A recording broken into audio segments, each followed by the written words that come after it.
ՄԱԿ-ի բնակչության հիմնադրամն ամփոփում է Հայաստանին վերաբերող հնգամյա ռազմավարական ծրագիրն ու ներկայացնում գալիք 5 տարիների առաջնահերթությունները։ Առաջիկա 5 տարիների համար մեկ մեծ նպատակ ենք մեր առջև դրել օգնել Հայաստանին բարձրացնելու ժողովրդագրական դիմակայունությունը։ Սա ենթադրում է, որ մենք պիտի օգնենք Հայաստանին հասկանալու ժողովրդագրական այսօրվա իրավիճակը,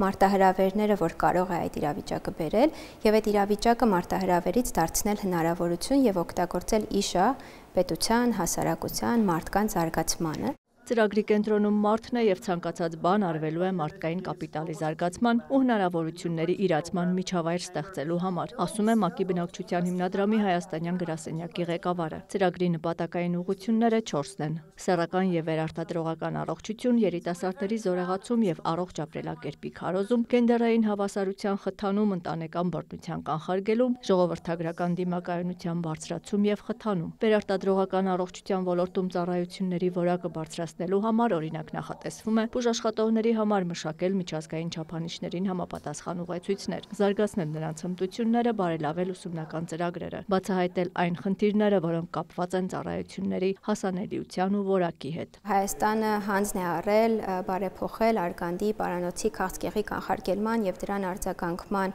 ընդհանուր մեխանիզմը եւ մենք այստեղ կանգնած ենք լինելու պետության կողքին, առաջին հերթին ապահովելու, որ ծառայությունները լինեն որակյալ, լինեն մատչելի բոլորի համար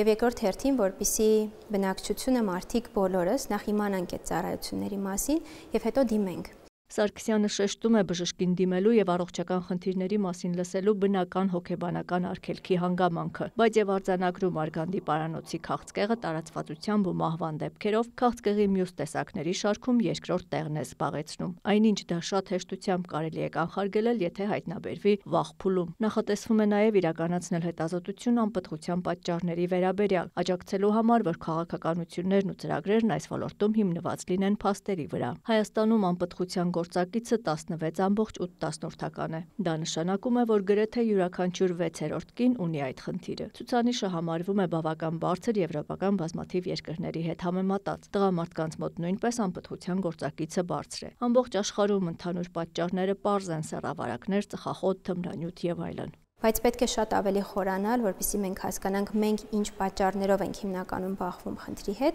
եւ քայլեր ձեռնարկենք առաջին հերթին կանխարգելման համար։ Մեր այս ծրագրում շատ կտեսնեք կանխարգելման ուղղված գործողություններ, որովհետեւ իրավիճակը վերականգնելը շատ ավելի բարդ է եւ որոշ դեպքերում նաեւ անվերականգնելի։ Դրա համար մենք ուզում ենք մեկ քայլ հետ գնանք եւ այստեղ փորձենք ի սկզբանե կանխարգելել։ Ընտանեկան բռնության կանխարգելման շրջանակում ռազմավարական ծրագրով մասնավորապես նախատեսվում է, որ ոստիկանների վերապատրաստումը կինստիտուցիոնալացվի, որպիսի ընտանեկան բռնություններին ավելի պատրաստված արձագանքեն։ Համապատասխան դասընթացները միասնական մոտեցմամբ կիրականացնի Ներքին գործերի նախարարության ակադեմիան։ Սա թույլ կտա, որ մենք բոլոր մարզերում նախ ունենանք նույն տեսակ վերաբերմունք եւ արձագանք ընտանեկան բռնության դեպքերին եւ նաեւ սա թույլ կտա արդեն ինստիտուցիոնալ առումով միշտ եւ շարունակական ապահովել կրթության այս տեսակը ոստիկանների համար։ Հայաստանում ժողովրդագրության մասնագետներ չեն պատրաստվում։ Եղած քիչ մասնագետները սովորել են արտերկրում։ Երևանի պետական համալսարանում օրեր առաջ բացված ժողովրդագրական հետազոտությունների կենտրոնը որոշ ժամանակ անց պետք է նաև ժողովրդագրական կրթություն ապահովի։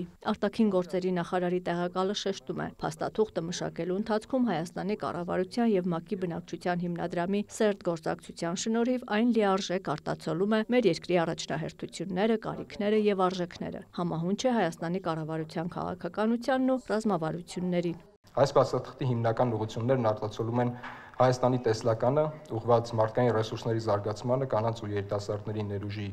իրացմանը, ինչպես նաև նրանց հավասար, ակտիվ եւ նշանակալի մասնակցության ապահովմանը հասարակական կյանքի բոլոր ոլորտներում։ ՄԱԿ-ի բնակչության հիմնադրամի հայաստանյան գրասենյակի ղեկավարը նշում է, նախորդ հնգամյա ծրագրի ուղղությունները հիմնականում եղել են նույնը։ Այդ ընթացքում ավելի շատ աշխատել են օրենսդրության կատարելագործման ստանդարտների մշակման վրա։ Կարողությունների զարգացման շատ ծրագրեր են արվել, ինչի ընթացքում վերհանված հիմնական բացերին հիմա փորձում են ինստիտուցիոնալ լուծումներ տալ։